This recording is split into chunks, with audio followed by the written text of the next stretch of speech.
તો તિરુપતિ ઋષિવનનું આપણે રિવ્યૂ લેવા જઈ રહ્યા છે. અંકલ ક્યાંથી આવે છે પૂછીશું અને એ પણ જાણ કરીશું કે આખું પાર્ક ફર્યા એમને કેવું લાગ્યું. તો અંકલ તમે ક્યાંથી આવ્યા અને તમને આ પાર્કમાં ફરીને કેવું લાગ્યું? હું ભાવનગરથી આવેલો છું. મારું નામ છે દેવેન્દ્ર પંડ્યા. છેલ્લા 2 વર્ષથી અમે આ ત્રીજી અથવા ચોથી વાર અહીં આવેલા છીએ અને જ્યાં 12 માસ લીલોતરી કે ખૂબ જ મજા આવે એવું જે વસ્તુ કે જે સ્થળો બોમ્બેમાં ફરવા નથી મળતા, જેમ કે સાપુતારા, માથેરાન વગેરે વગેરે, જે વસ્તુ બધાય માટે અહીંયા અનુકૂળ આવે એવી છે અને બધાને ખૂબ મજા આવે એવું લોકેશન છે. તો ગુજરાતના તમામ મારા મિત્રોને જણાવવાનું કે ભાઈ તમે અહીંયા ફરવા આવો અને આનંદ માણો.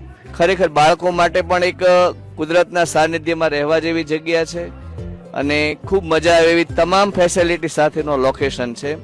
અને અહીંયા આવેલી એક હોટલ મીરા કે જ્યાં ઘર જેવો અહેસાસ, ઘર જેવો સ્વાદ અને ઘર જેવી રહેવાની વ્યવસ્થા છે. તો ચોક્કસ અહીં પધારો અને ખરેખર રમણીય સ્થળ છે. Thank you.